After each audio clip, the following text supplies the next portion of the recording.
மல்லி சீரியலில் பார்த்தீங்கன்னா இந்த ராஜி வந்து கொஞ்சமே அடங்கவே மாட்டா போல இருக்குங்க. ஸோ இப்போ நாங்கள் பிளான் பண்ணி இந்த வீட்டை விட்டு வெளியில் அனுப்புனது வந்து பத்தாம இப்போ வந்து அடுத்த டார்கெட் பார்த்தீங்கன்னா மல்லியை தான் வந்து பண்ணுறாங்க இந்த ராஜி.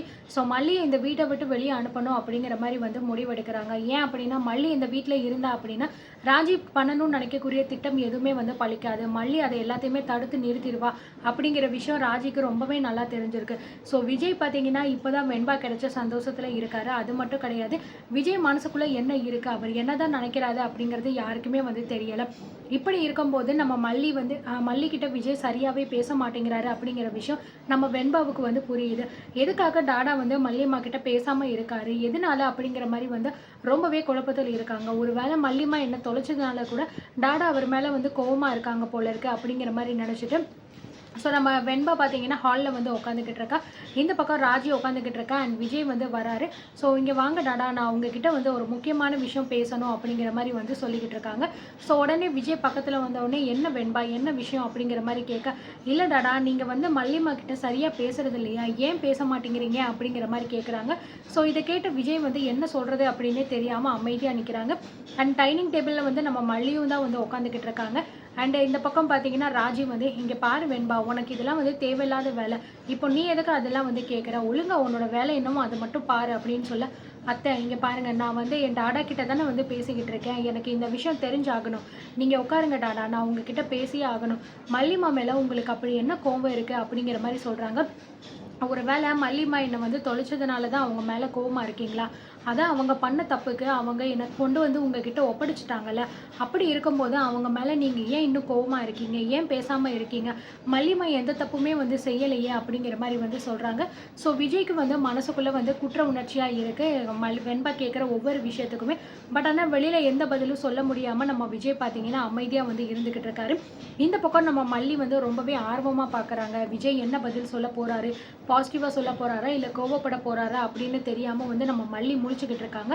சொல்லுங்க டாடா, நான் தான் உங்ககிட்ட கேட்டுக்கிட்டு இருக்கேன்ல, எதுக்காக நீங்கள் இப்படி பண்ணிக்கிட்டு இருக்கீங்க, எனக்கு ஒன்றும் புரியலை டாடா, மல்லிமா ரொம்ப பாவம் இல்லையா அப்படிங்கிற மாதிரி சொல்ல, இங்கே பாரு வெண்பா, நீ இது வந்து தேவையில்லாத வேலை, உனக்கு வந்து யார் இதெல்லாம் வந்து சொல்லி கொடுத்தது, உன் மல்லியம்மா உங்ககிட்ட சொல்ல சொன்னாலா, போய் உங்கள் டாடா கிட்ட இதெல்லாம் போய் கேளு, அவர் என்கிட்ட பேச மாட்டேங்கிறாரு அப்படின்னு அவ சொல்லி தான் நீ இதெல்லாம் சொல்கிறியா அப்படின்னு சொல்ல, இல்லை நான் வந்து எதுக்கு வந்து மல்லியம்மா சொல்கிறத கேட்கணும், எனக்கு வந்து நான் வந்து பார்த்தேன் மல்லியம்மாவும் டாடாவும் ரெண்டு பேருமே எப்படி இருக்காங்கன்னு எனக்கு தெரியாதா, இப்போ அவங்க ரெண்டு பேரும் பேசிக்கிறது இல்லை, அது என்னால் தானே, அதுக்காக தான் நான் டாடா கிட்ட கேட்குறேன் அப்படிங்கிற மாதிரி சொல்லும்போது விஜய் வந்து பார்த்தீங்கன்னா இங்கே பாரு வெண்பா, எல்லாமே சரியாயிரும், நீ கொஞ்சம் அமைதியாக பொறுமையாகிரு, இது எல்லாமே வந்து எங்களோட பிரச்சனை, அதை நாங்கள் பார்த்துக்குறோம் அப்படின்னு சொல்ல, இல்லை டாடா எனக்கு நீங்கள் மல்லியம்மா கூட பேசாமல் இருக்கிறது ரொம்ப கஷ்டமாக இருக்குது மனசுக்கு, அவங்க வந்து வேணும்னே எந்த விஷயமே வந்து பண்ணலை, எல்லா தப்புமே வந்து என் மேலே தான் இருக்குது, அப்போ நீங்கள் என் கூட தானே பேசாமல் இருக்கணும், அப்போ நான் வந்து உங்ககிட்ட பேசாமல் இருந்துடவா அப்படிங்கிற மாதிரி கேட்க, என்ன வெண்பா என்ன பேசிக்கிட்டு இருக்க நீ, உங்ககிட்ட எப்படா என்னால் பேசாமல் இருக்க முடியும், உனக்காக தானே நான் வாழ்ந்துக்கிட்டு இருக்கேன் அப்படிங்கிற மாதிரி சொல்ல, அப்போ மல்லிமா கூட நீங்கள் பேசுங்க டாடா, அவங்க மேலே எந்த தப்பும் கிடையாது, நான் தான் அவங்கக்கிட்ட வந்து கம்பல் பண்ணி நான் அங்கே போகணும் அப்படின்னு சொன்னதுனால தான், என்னோடய விருப்பத்துக்காக தான் மல்லிமா என்னை கூட்டிகிட்டு போனாங்க, அது மட்டும் இல்லை அந்த ரவுடிக்கிட்டேருந்து என்னை காப்பாற்றுறதுக்கு மல்லிமா ரொம்பவே ரிஸ்க் எடுத்து தான் என்னை காப்பாற்றி கூட்டிகிட்டு வந்தாங்க, இதெல்லாமே உங்களுக்கே நல்லா தெரியும்ல, அப்போ தெரிஞ்சுமே நீங்கள் வந்து அவங்க மேலே கோபப்படுறீங்க, அதனால் நீங்கள் பேசுங்க டாடா ப்ளீஸ் எனக்காக பேசுங்க அப்படிங்கிற மாதிரி சொல்லும்போது, ஸோ நம்ம விஜயும் பார்த்தீங்கன்னா என்ன பண்ணுறது அப்படின்னு தெரியாமல், சரிடா வெண்பா கண்டிப்பாக உனக்காக நான் வந்து மல்லிமா கிட்ட பேசுகிறேன் ஓகேவா அப்படிங்கிற மாதிரி சொல்லிடுறாங்க. ஸோ மல்லிக்கு பார்த்தீங்கன்னா இதை நினச்ச ஒரு பக்கம் வந்து மனசில் ரொம்ப சந்தோஷமாக இருந்தாலும், இன்னொரு பக்கம் பார்த்தீங்கன்னா வெண்பாவுக்கு முன்னாடி தான் விஜய் இப்படி சொல்கிறாரோ, ஒரு வேளை வெண்பா போனதுக்கப்புறம் மறுபடியும் நம்ம மேலே கோவப்பட்டுருவாரோ அப்படிங்கிற பயம் மனசுக்குள்ளே இருந்துக்கிட்டு இருக்கு. இன்னொரு பக்கம் பார்த்தீங்கன்னா இந்த ராஜிக்கு வந்து பயங்கரமாக கோபம் வருது. ஏன்னா இந்த வெண்பா பார்த்தீங்கன்னா சும்மாவே இருக்க மாட்டேங்கிறா, எப்படியாவது இவங்க ரெண்டு பேரையும் சேர்த்து வச்சிடணும் அப்படின்னு பிளான் பண்ணுறா போல இருக்குது அப்படிங்கிற மாதிரி நினச்சிட்டு உடனே பார்த்தீங்கன்னா நம்ம விஜய் வந்து இங்கே பாரு வெண்பா, நீ ஹோம்ஒர்க் பண்ணுற இல்லை போயிட்டு நீ உள்ளே போய் உட்காருப்போ அப்படிங்கிற மாதிரி சொல்லதுனால வெண்பா பார்த்தீங்கன்னா ரூம்குள்ளே போயிடுறாங்க. ரூம்குள்ளே போனோடனே நம்ம ராஜி வந்து சொல்கிறா, இங்கே பாரு விஜய், உன் பொண்ணு வெண்பா சொல்கிறா அப்படிங்கிறதுக்காகலாம் நீ வந்து மல்லியை வந்து மன்னிச்சிடாத, மல்லி பண்ணது எவ்வளோ பெரிய தப்பு அப்படின்னு உனக்கு நல்லாவே தெரியும், உனக்கு தெரியாத விஷயமா வெண்பாவுக்கு தெரிய போது, அவள் சின்ன பொண்ணு, அவளுக்கு என்ன நீங்கள் ரெண்டு பேரும் பேசலை அப்படிங்கிறது மட்டும்தான் தெரியுமே தவிர அதுக்கான காரணம் என்ன அப்படிங்கிறதுலாம் அவளுக்கு தெரியாது, எனக்கு என்னமோ இதெல்லாம் வந்து மல்லி தான் வந்து சொல்லி வெண்பா பேசுகிறாளோ அப்படின்னு தோணுது அப்படிங்கிற மாதிரி சொல்ல, உடனே வந்து நம்ம மல்லி பார்த்தீங்கன்னா, "இங்கே பாரு ராஜி, தேவையில்லாம உன் இஷ்டத்துக்கு நீ என்னமாவது வந்து பேசிக்கிட்டு இருக்காத. வெண்பா கிட்ட எதுவுமே வந்து சொல்லணும் அப்படிங்கிற அவசியம் எனக்கு கிடையாது. அப்படி அவசியமா இருந்துச்சு அப்படின்னா, வெண்பாவ நான் கையோட கூட்டிட்டு வந்தப்பவே, உன் டாடா என்கிட்ட பேச மாட்டேங்கிறாரு. அப்பவே என்னைய பேச வையின்னு நான் அவகிட்ட ஓப்பனாவே சொல்லியிருப்பேன். இன்ன வரைக்கும் நான் அவகிட்ட எதுவுமே வந்து சொல்லல. சும்மா தேவையில்லாம இஷ்டத்துக்கு நீ என்ன வந்து இழுத்துக்கிட்டு இருக்காத" அப்படிங்கிற மாரி சொல்ல, ராஜி பார்த்தீங்கன்னா, "பாத்தியா விஜய், இவ எவ்வளோ பேச்சு பேசுறா" அப்படின்னு சொல்லிட்டு, "எல்லாம் வந்து உன்னால தான். இவளுக்கு நீ இவ்வளோ இடம் கொடுத்து வச்சதுனால தான் நம்ம வீட்ல உட்காந்துக்கிட்டு நம்மளே வந்து நாட்டமா பண்ணிக்கிட்டு இருக்கா" அப்படிங்கிற மாரி பேச, உடனே நம்ம விஜய் வந்து, "நீ கொஞ்சம் பேசாம அமைதியா இரு ராஜி. எதுக்கு இப்ப தேவையில்லாம நீ பிரச்சனை பண்ணிக்கிட்டு இருக்க? விடு" அப்படிங்கிற மாரி வந்து சொல்லிட்டு, நம்ம விஜய் பார்த்தீங்கன்னா எந்திரிச்சு வெளியில போயிடுறாரு.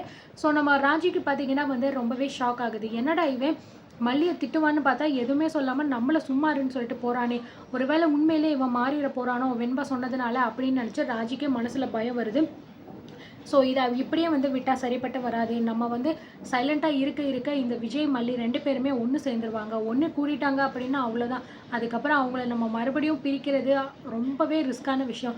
ஸோ எவ்வளோ சீக்கிரம் முடியுமோ அவ்வளோ சீக்கிரம் இந்த மல்லி மேல ஏதாவது ஒரு விஷயத்த நினைச்சு நம்ம வந்து இவள வெளியில தொரத்திரணும் அப்படிங்கிற மாரி வந்து நினைக்கிறாங்க. உடனே பார்த்தீங்கன்னா, விஜய் போனதுக்கப்புறம் நம்ம மல்லி வந்து வெண்பா கிட்ட வந்து இது ராஜி கிட்ட வந்து, "இங்கே பாரு ராஜி, தேவையில்லாம நீ வந்து எனக்கும் விஜய்க்குள்ள சண்டை மூட்டி விடணும். எங்களுக்குள்ள பிரச்சனைய உருவாக்கணும் அப்படின்னு நீ நினச்சிக்கிட்டு இருக்கேன்னு எனக்கு நல்லாவே தெரியுது. அப்படி ஒரு நினப்பு உன் மனசுல இருந்தா அதை இத்தோட நீ வந்து அழிச்சிரு. என்னைக்கா இருந்தாலும் வெண்பாவையும் சரி, விஜயையும் சரி என்கிட்ட இருந்து உன்னால பிரிக்கவே முடியாது. அவங்கள விட்டு நானுமே எங்கேயும் போ மாட்டேன்" அப்படிங்கிற மாரி சொல்றாங்க. "உன்னால என்ன முடியுமோ அத நீ வந்து பண்ணிக்கோ" அப்படிங்கிற மாரி நம்ம மல்லி பார்த்தீங்கன்னா சொல்லிக்கிட்டு இருக்காங்க. "ஏய் மல்லி, உனக்கு வந்து அவ்வளோ திமிரா? நீ எங்கே உட்காந்துக்கிட்டு இருக்கன்னு தெரியுமா? இது எங்க வீடு. எங்க வீட்டிலேயே உட்காந்துக்கிட்டு நீ இவ்வளோ தூரம் வந்து பேசிக்கிட்டு இருக்கேன்னா, இதுக்கெல்லாம் காரணமே விஜய் தான். அப்படிப்பட்ட விஜய் வாயாலேயே உன்னை நான் வந்து வெளியில போ அப்படின்னு சொல்ல வைக்கிறேன்டி" அப்படிங்கிற மாரி மனசுக்குள்ளே நினச்சிக்கிட்டு இருக்காங்க. ஸோ ஆனால் வெளியில எதுவுமே சொல்லாம நம்ம ராஜி சைலண்ட்டாவே வந்து நின்னுக்கிட்டு இருக்காங்க. மல்லி இந்த மாரி சொல்லிட்டு உடனே பார்த்தீங்கன்னா வெண்பாவோட ரூம்குள்ள வந்து போயிடுறாங்க.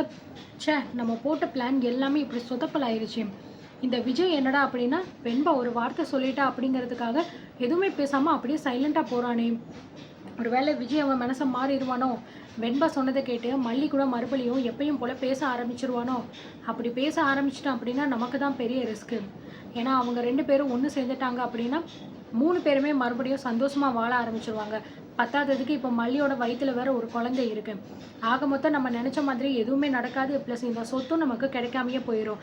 அப்புறம் இவங்க சேர்ந்தாங்க அப்படின்னா நம்மள இந்த வீட்டை விட்டு வெளியில துரத்தி விட்டுருவாங்களே அப்படிங்கிற மாதிரி ராஜிக்கு மனசுக்குள்ள வந்து ஒரு எண்ணம் வருது. சரி, நம்ம உடனே வந்து இதை ஏதாவது ஒரு முடிவு கட்டியே ஆகணும் அப்படிங்கிற மாதிரி நினச்சி, நிஷாவை பார்த்தீங்கன்னா இதுக்கு நம்ம வந்து ஒரு உடந்தையாக எடுத்துக்கலாம். ஏன்னா நிஷாவும் நம்மளும் சேர்ந்து இந்த வேலையை பண்ணோன்னா சீக்கிரமாக முடிஞ்சிடும் அப்படிங்கிற மாதிரி பிளான் பண்ணுறா நம்ம ராஜி. ஸோ என்ன நடக்க போகுது, ராஜியோட பிளான் சக்ஸஸ் ஆகுமா என்ன அப்படிங்கிறத பார்த்து தெரிஞ்சுக்கலாம்.